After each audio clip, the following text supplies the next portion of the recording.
안녕하세요. 오늘은 우리 말씀 정주행 시리즈가 아니라 송구영신 예배 이제 놓치신 분들, 그리고 또 말씀을 다시 좀 듣기 원하시는 분들을 위해서 송구영신 예배 말씀을 좀 요약해서 올려드리기 위해서 녹화를 하게 되었습니다.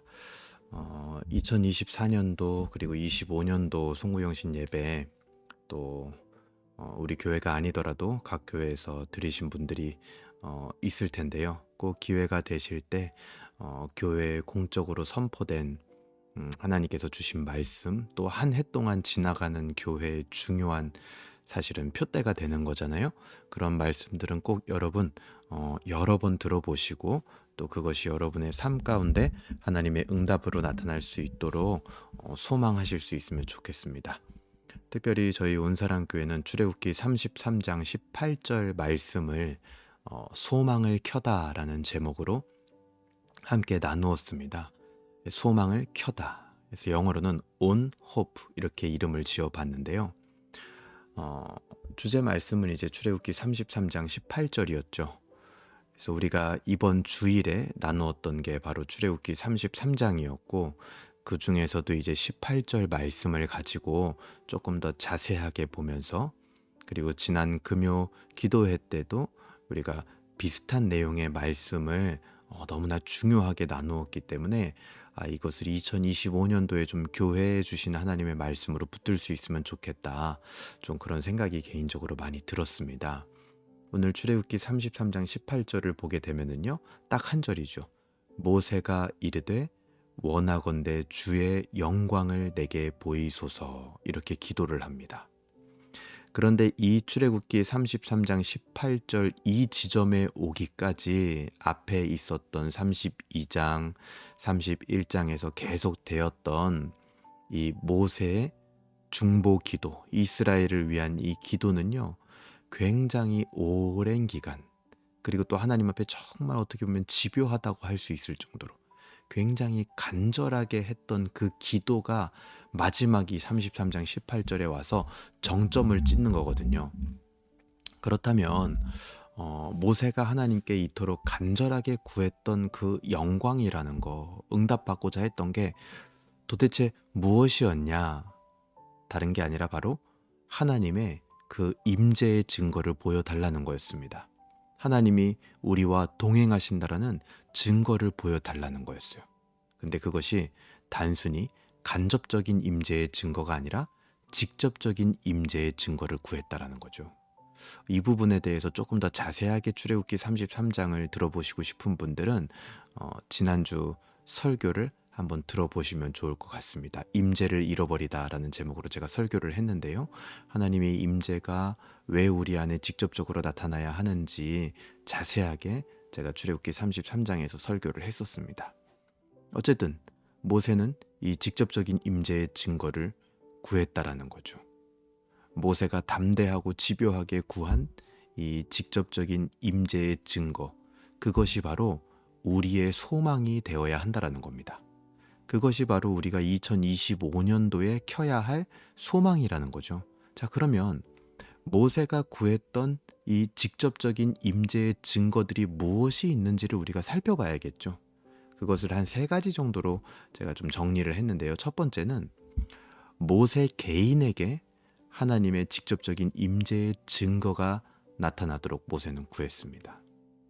모세의 기도를 잘 살펴보면요, 모세는 모든 기도에서 자기 자신이 특별한 은총을 받은 자다라고 고백하면서 시작을 했습니다. 그래서 모세는 그 특별한 은총, 자기가 받은 은총에 의지해서 하나님 앞에 굉장히 담대하게 기도해요. 모세는요, 하나님이 응답해 주시겠다라는 말을 듣고도 더 직접적인 증거들을 구하면서 굉장히 집요하게 기도했습니다. 이것을 저는 종이나 노예적 기도가 아니라 그것을 넘어서는 자녀만 할 수 있는 기도였다라고 이야기를 드렸어요. 그러니까 하나님이 이렇게 말씀하셨으니까 모세는 자녀였기 때문에 더 직접적인 것을 보여달라고 구할 수 있는 거죠. 그리고 그것이 오히려 더 아버지의 마음을 기쁘게 하는 거다라는 사실을 우리가 기억해야 됩니다. 그래서 우리도 마찬가지 이 모세처럼 첫 번째는 무엇을 소망해야 되냐? 우리 개인에게 분명한 하나님의 임재의 증거가 나타나기를 소망하는 2025년이 되었으면 좋겠다. 이게 첫 번째입니다. 그리고 두 번째는 모세는 이웃에게도 직접적인 임재의 증거가 나타나기를 기도했습니다. 모세는 자기 개인을 넘어서 이웃, 그러니까 이 본문에서 이웃이라는 것은 이방 사람들을 말하는 거예요. 이방 민족들, 그 이방 민족들에게도 하나님의 임재의 증거가 나타나기를 구했다라는 겁니다. 이스라엘이 주의 백성이고 또 하나님이 동행하신다라는 사실이 누구에게?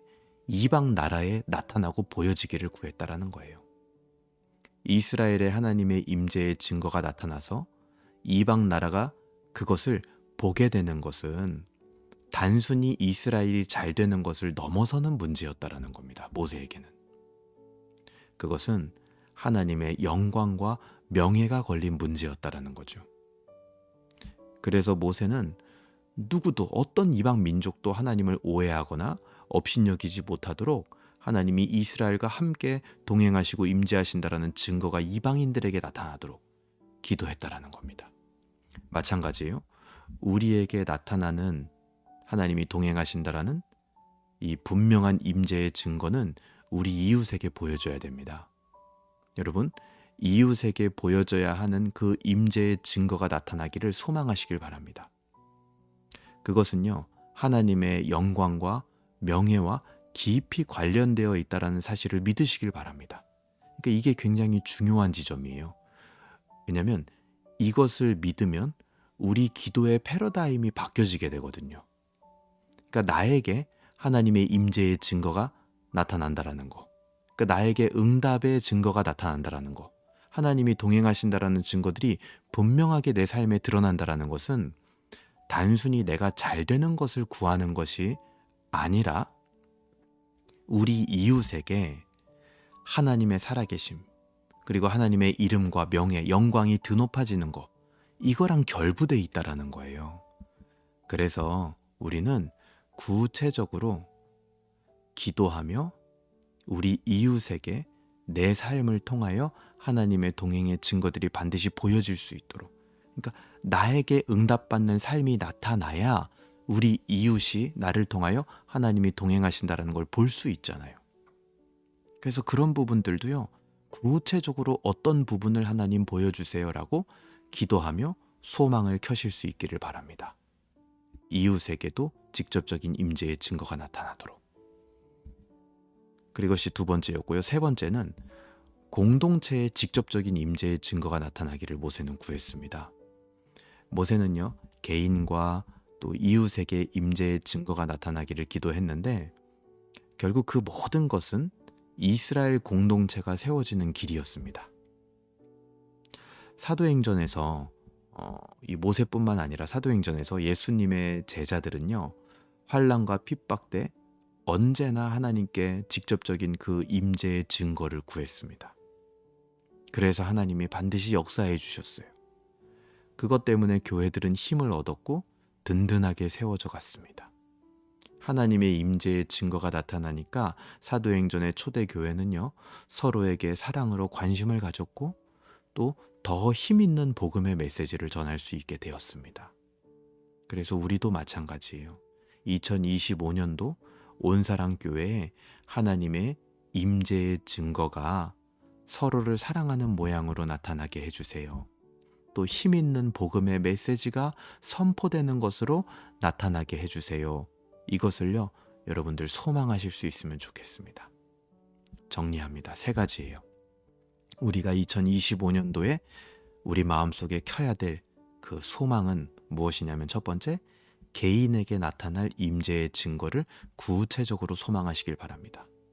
두 번째, 우리 이웃에게 나타나야 할 임재의 증거를 구체적으로 소망하고 기도하시길 바랍니다.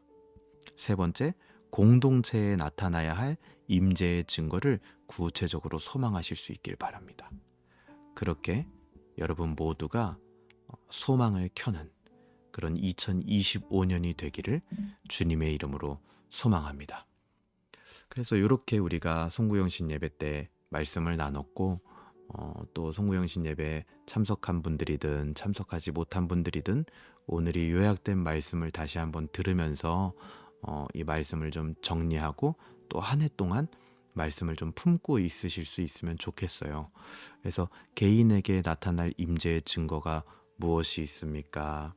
주로 우리 개인적인 좀 신앙생활에 관련된 거라고 볼 수 있겠죠. 내가 더 하나님을 경험하고 하나님을 알아가고 또 하나님을 갈망하게 되고 신앙의 어떤 체험을 하게 되고 성령의 부어짐이나 성령의 충만을 경험하게 되는 그런 쪽으로 좀 방향을 잡으면 좋겠다. 개인에게 나타나는 임재의 증거는. 그리고 이제 이웃에게 나타나야 할 임재의 증거는 개인의 신앙에만 국한된 게 아니라요. 우리가 살면서 받아야 되는 응답들이 있단 말이에요. 예를 들어서 어떤 사람들은 시험에 합격하는 일이라든지 또 사업장이 잘 되는 거라든지 또 직장에서 어떤 성과가 있는 것이라든지 아니면 또 우리 가정 안에서 우리 자녀들이 잘 되는 거라든지 또 우리의 건강이 회복되는 거라든지 재정의 문제가 회복되는 거라든지 이런 여러 가지가 있을 거 아니에요. 근데 그런 것들이 우리 삶의 문제들이 단순히 내가 마음 편하고 내가 잘 되고자 하나님 앞에 기도하는 게 아니라 그것이 하나님의 그것을 통하여 하나님이 동행하신다라는 증거들이 나타나고 하나님이 응답하셨다라는 증거들이 그것들 가운데 막 나타나면서 누구에게? 이웃에게 보여줘야 된다라는 거죠. 왜냐? 그렇게 보여질 때 하나님이 영광 받으시고 또 하나님의 명예가 드높아지고 또 하나님의 이름이 높임 받을 수 있는 길이 될 수 있는 거거든요. 그래서 그런 우리 삶에 또 여러 가지 문제들에 있어서도 하나님이 동행하신다라는 증거를 하나님 꼭 보여주세요. 그래서 우리 이웃에게 하나님의 이름이 높아질 수 있는 기회를 저에게 주세요 하고 구체적으로 그런 부분들도 기도할 수 있으면 좋겠어요. 그래서 이게 이제 이웃에게 나타나야 할 임재의 증거 이런 식으로 좀 정리했으면 좋겠고요. 마지막 이제 공동체에 나타나야 할 임재의 증거를 어떻게 구체적으로 소망할까라고 했을 때는요. 다른 거 없습니다. 그냥 우리 교회 안에 정말 서로를 관심을 가지고 사랑하고 또 그 누가 교회에 오더라도 사랑으로 우리가 영혼들을 좀 품어낼 수 있는 그런 교회가 되는 거. 반목하고 또 편을 가르고 누군가를 미워하고 그런 게 아니라 우리가 서로 사랑으로 품어줄 수 있다라는 거. 그게 임재의 증거 아니겠습니까? 그리고 또 교회가 힘 있는 복음의 메시지를 갖게 되는 거. 그것도 하나님의 임재의 증거라고 볼 수 있겠죠. 그래서 우리 모두가 그것을 위해서 기도해야 될 겁니다. 그래서 그런 식으로 좀 구체적으로 각 항목별로 여러분들이 기도 제목을 정리하실 수 있으면 좋겠습니다. 그래서 오늘은 이제 말씀 정주행을 따로 올리기보다 우리 성도들을 위해서 좀 송구영 씨님의 말씀을 다시 한번 좀 요약하고 정리하고 좀 그것들을 어떻게 구체적으로 우리가 소망하고 또 적용점을 정할 수 있을지 이런 부분들을 좀 한번 정리하면 좋겠다 생각이 들어서 오늘 이렇게 녹화 영상을 올리게 되었습니다. 그래서 말씀 묵상은 이제 아마 다음 주부터 이제 다시 월요일 날부터 화요일 날부터 우리가 다시 찾아오도록 하겠고요. 우리 또 연말이 이제 어느덧 지나고 2025년도 새로운 한 해가 되었는데 이 우리 말씀 정주행 들으시는 모든 분들에게도 우리 신앙 안에서 또 우리의 영혼 가운데 이 소망의 별이 켜지는 2025년도가 되기를 주님의 이름으로 소망합니다. 감사합니다.